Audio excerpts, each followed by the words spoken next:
Everyone, welcome back to my channel Jhale Jhole Ambole. আমি স্বপ্না। আর আজকে আমি তোমাদের জন্য নিয়ে এসেছি বাঙালির অত্যন্ত প্রিয় আলু পোস্তর রেসিপি। এটা কম বেশি সবাই খুব ভালো বাড়িতে বানাতে পারো, কিন্তু আজকে দেখাবো যে আমি আলু পোস্ত কিভাবে বানাই। তো চলো দেখে নাও রেসিপিটা। আলু পোস্ত বানানোর জন্য এখানে আমি পোস্তটাকে ভিজিয়ে রেখেছিলাম। এখানে 5 থেকে 6 চামচ পরিমাণে পোস্ত আছে। আলু পোস্তে আমি পোস্তর পরিমাণটা অনেকটা বেশিই দিচ্ছি। আর এখানে আলু কেটে রেখে দিয়েছিলাম। আলু ছোট ছোট করে কেটে নিয়েছি, ভালো করে ধুয়েও নিয়েছি। দেখো এরকমভাবে কেটেছি। এখন আমি মিক্সির বাটিটার মধ্যে পোস্তটা নিয়ে নিলাম আর দুটো কাঁচা লঙ্কা এর মধ্যে দেবো। আলু পোস্ত খুব একটা বেশি ঝাল ঝাল হয় না, তার জন্য আমি এখানে দুটো কাঁচা লঙ্কা দিয়েছি। তোমরা তোমাদের টেস্ট অনুযায়ী কাঁচা লঙ্কার পরিমাণটা বাড়াতেও পারো। আর বাদ বাকি আমি লঙ্কাগুলো রান্নার মধ্যে দেবো। এখানে একটা কড়াই বসিয়ে দিয়েছি, কড়াইয়ের মধ্যে দিয়ে দিয়েছি সর্ষের তেল। রান্নায় অবশ্যই সর্ষের তেল ব্যবহার করবে, মানে স্পেশালি আলু পোস্ত বানানোর জন্য সর্ষের তেলটা ব্যবহার করো, তাতে ফ্লেভারটা আরও ভালো আসবে। তেলটা গরম হয়ে গেছে আর এখন আমি আলুগুলো দিয়ে দিলাম তেলের মধ্যে। আলুটাকে প্রথমে ভেজে নেব ভালোভাবে।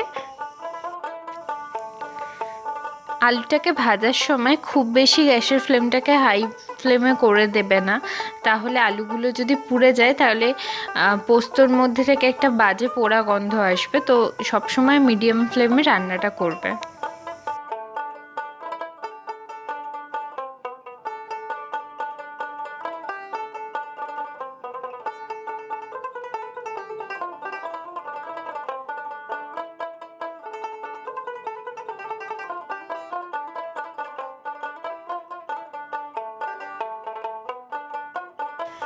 আলুটাকে হালকা ভেজে নেওয়ার পরেই আমি সামান্য একটুখানি হলুদ দিয়ে দিচ্ছি।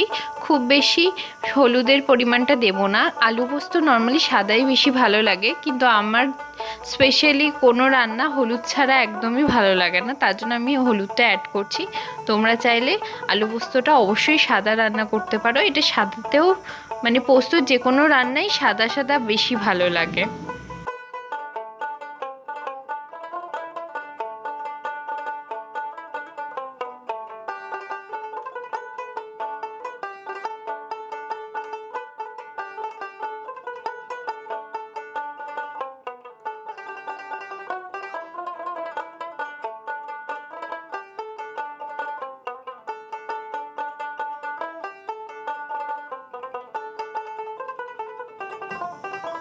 দেখো আলুটার মধ্যে হালকা কালার চলে এসেছে, যে মোটামুটিভাবে আলুটা ভাজা হয়ে গেছে। এখন আমি এর মধ্যে আগে থেকে যে পেস্টটা আমি করে রেখেছি পোস্ত বাটারটা, সেই বাটারটা দিয়ে দেবো।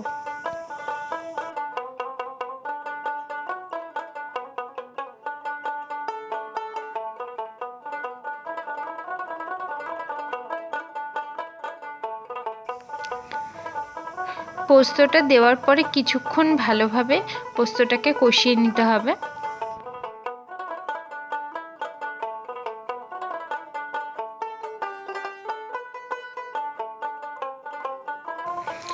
পোস্তটাকে আলুর সঙ্গে ভালোভাবে মিশিয়ে নেওয়ার পরে এর মধ্যে কয়েকটা গোটা কাঁচা লঙ্কা দিয়ে দেবো। আমি এখানে দুটোর মতন কাঁচা লঙ্কা পেস্টে দিয়েছি আর দুটো গোটা কাঁচা লঙ্কা দিচ্ছি। তার মধ্যে একটা কাঁচা লঙ্কা সামান্য একটু ভেঙে দিচ্ছি আর একটা এমনি গোটা দিয়ে দিচ্ছি। এর আগেও বলেছি আলু পোস্ত স্পেশালি একটু ঝালটা কম হয়, আর আমি আজকের এই রান্নায় তেলের পরিমাণটা একটু কম ব্যবহার করেছি, যার জন্য আমার এই আলু পোস্ত থেকে কোনো রকম তেল ছাড়িনি। কিন্তু এখানে তোমরা তেলের পরিমাণটা একটু বাড়াতে পারো, তাহলে এই পোস্তর থেকে একটা ভালো তেল ছেড়ে আসলে রান্নাটা আরও সুস্বাদু হয়।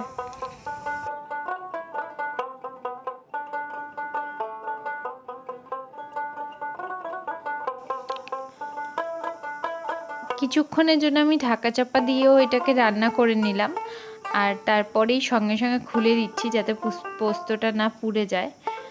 আর দেখো আমি আগেও বললাম যে তেলের পরিমাণটা একটু কম হয়েছে, যার জন্য এখানে কোনো রকম তেল ছাড়িনি। না হলে এরকম ঢাকা চাপাটা যেই খুলবে দেখবে সাইড দিয়ে পোস্তের তেলটা বেরিয়ে এসেছে, তাহলে রান্নাটা আরও বেশি ভালো হবে খেতে। ভালো করে পোস্তটা কষানোর পরে আমি এর মধ্যে গরম জল অ্যাড করে দিচ্ছি।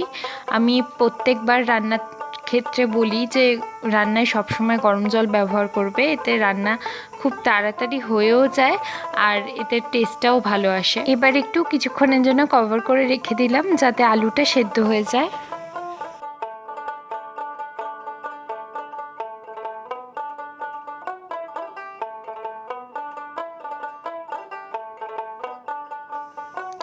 জলটা অনেকটাই টেনে এসেছে আর পোস্ত আর আলুর জন্য আরও জলটা টেনে যাবে। আর এখানে আমি আলু পোস্ত বানানোর জন্য চন্দ্রমুখী আলুর ব্যবহার করেছি। এই আলুটা খুব সহজেই নরম হয়ে যায় আর এইটা দিয়েই আলু পোস্ত খেতে সবথেকে বেশি ভালো লাগে, কিন্তু তোমরা চাইলে জ্যোতি আলুরও ব্যবহার করতেই পারো।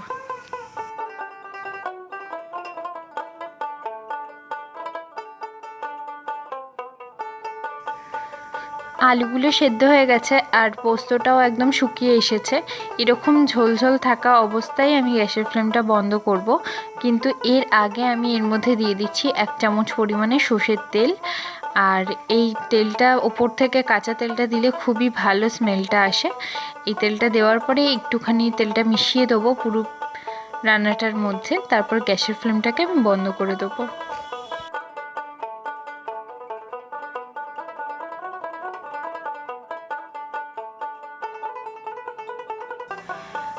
পরিবেশন করার সময়ই আলু পোস্তের সমস্ত এই ঝোলটা টেনে যাবে।